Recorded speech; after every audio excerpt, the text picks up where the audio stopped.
Eu tenho curiosidade, tem tantas coisas para falar do livro. A gente estava falando sobre a vida em Londres antes, né? Quando a gente achava que não estava sendo ouvido. Você estava Pois falando do é, teatro, detalhe. né? Aí eu tenho bastante curiosidade sobre essa história de viver fora, né? A gente glamoriza viver fora, né? Porque os problemas aqui no Brasil são tantos, e de tantos níveis, para tantas pessoas, de diferentes maneiras, eu digo. Então, eu queria que você, claro que descrever a vida em Londres, a vida de cada um é de um jeito, mas aonde você acha que moram as maiores diferenças de um país civilizado como a Inglaterra e aqui? Bom, é um privilégio morar em Londres, é um privilégio vir morar em Londres a trabalho. Foi a Globo que me mandou 15 anos atrás. Então, não passei pela dureza que é desembarcar numa cidade desconhecida, com uma língua diferente da sua e não ter já um emprego, não ter já um salário no fim do mês.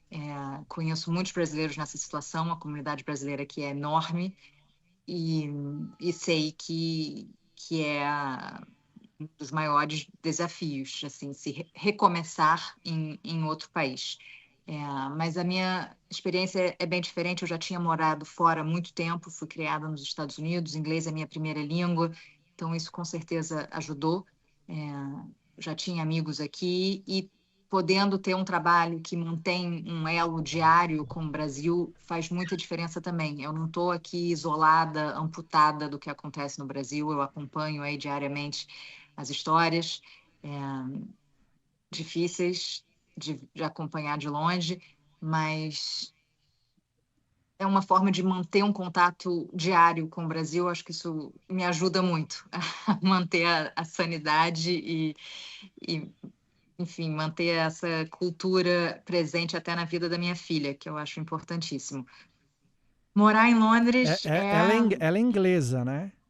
ela é inglesa, ela nasceu aqui, mas tem passaporte brasileiro e francês também, porque o pai dela, meu ex-marido, é francês. E ela já está trilingue nas Que Pô, três delícia, línguas. legal. Acho que isso já é uma vantagem para a vida para ela.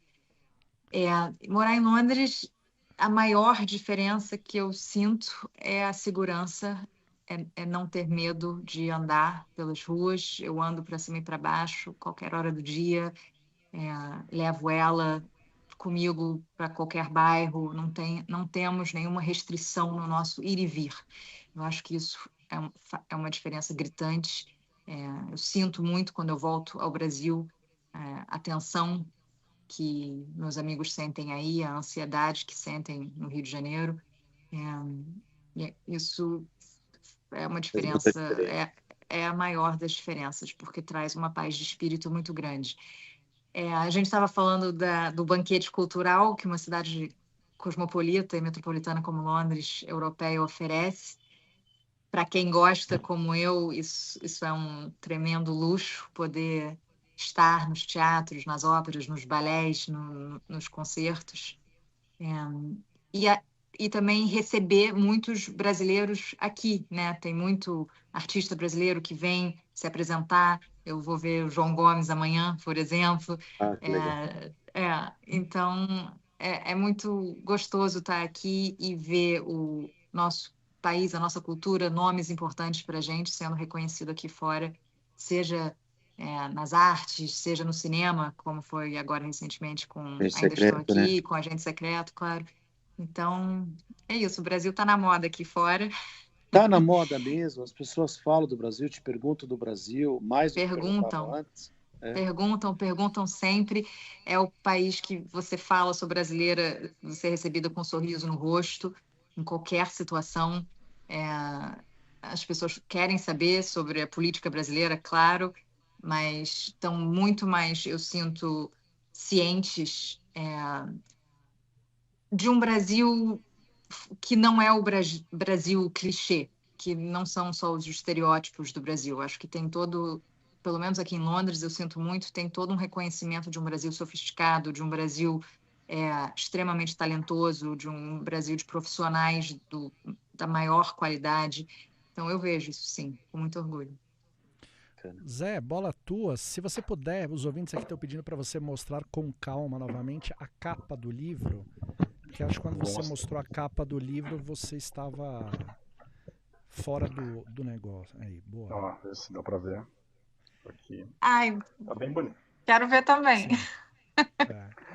Ficou bonita a capa, né? Eu não vi de quem é a arte, mas ficou bem bonita. A arte é da Luísa Anique Beauchamp, que é a minha cunhada, uma ilustradora, uma designer gráfica, e que eu acho que captou perfeitamente essa ideia da ilustração da foto original. Acho que ficou muito delicado o trabalho dela. Ô, Cecília, uma coisa que me chamou a atenção no projeto é o que você falou no começo, a capilaridade, na verdade, de onde vêm essas mulheres, né, que te procuraram. No final você entrevistou 21 delas, né, e me chamou a atenção a diversidade regional, que mostra muito a diversidade do país, né. Você tem logo no começo aquela história, acho que é de uma mulher de Porto Velho, que vai fazer um projeto de mestrado, uma dissertação de mestrado, que não é bem Rosiane. acolhida, né, para falar de maternidade.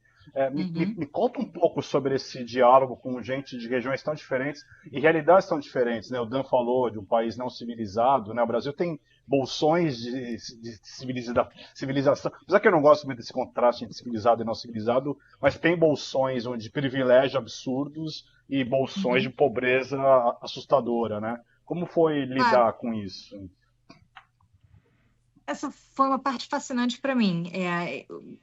A escolha das entrevistadas foi um trabalho assim investigativo. Eu li todos os comentários que foram deixados na foto original, fui vasculhando o perfil de cada uma, tinha muito perfil fechado, aí é mais difícil de estabelecer um contato, mas fui percebendo nesses perfis justamente essa variedade, não só de localização geográfica, mas também de profissão, quantidade de filho, já escrevendo no perfil se eram casadas ou divorciadas. Então, rapidamente eu percebi que dava para fazer um raio-x muito interessante. E aí, conversando com elas, confesso que algumas cidades eu nunca nem tinha ouvido falar, tive que olhar no mapa para saber onde ficam no mapa. Então, foi uma aula para mim e foi muito incrível assim ser recebida por 21 mulheres que me receberam com não só a generosidade do tempo delas, mas generosidade de histórias também, porque se abriram para uma total desconhecida. Eu posso entrar na casa delas todos os dias pela televisão, mas não sabem quase nada da minha vida. E conversando sobre traumas passados, sobre angústias, inquietações, medos. E eu fiquei muito comovida com essa generosidade assim, de espírito, dessa abertura delas para dividir os universos particulares delas comigo. Cecília, nesse processo todo, você tem alguma impressão ou feeling de que as coisas estão melhorando, evoluindo, indo para algum lugar melhor? Porque aqui do Brasil, né, a gente não sabe, né, Danizé, se como é que tá, né, a gente falando como homem, não sabe como tá do lado, na ponta das mulheres, mas de fato o assunto mulher tem sido muito mais discutido, né, do que já se foi sob qualquer ótica, tanto da maternidade, quanto de violência, quanto de espaço, de igualdade. O assunto está na pauta, né? A gente não sabe se está avançando, se está se mexendo para o lado certo. Qual que é a tua percepção em relação a, pelo menos, a maternidade? Bom, que ainda falta muito, ainda mais acompanhando à distância os casos horrorosos que a gente vem noticiando aí no Brasil, de feminicídio, de violência contra meninas, contra mulheres. Você vê o caminho longuíssimo que ainda precisa ser trilhado para que o respeito e a educação e o bom senso passem a ser o nosso dia a dia. Então, acho que ainda estamos bastante longe disso. Mas o que eu vejo é que estamos falando muito mais sobre nossos corpos, sobre nossas decisões, sobre a maternidade real.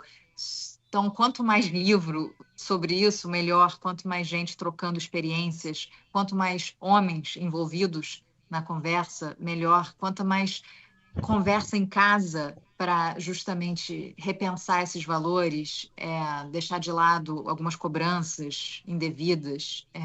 Acho que isso é muito importante, é muito bem-vindo. e eu sinto que é uma pequena contribuição minha, mas é um tema que me fascina, a maternidade, o poder de gerir uma vida, de criar uma pessoa, e ao longo dessas 21 conversas, o que eu acho que mais ficou comigo, fora, claro, essa gincana diária que todas nós vivemos, é como é lindo ver uma mulher virar mãe e como é também deslumbrante ver uma mãe voltar a ser mulher. Eu acho que a gente precisa se apoiar nisso e permitir que isso aconteça com melhores condições. Isso passa pela receptividade no ambiente de trabalho também.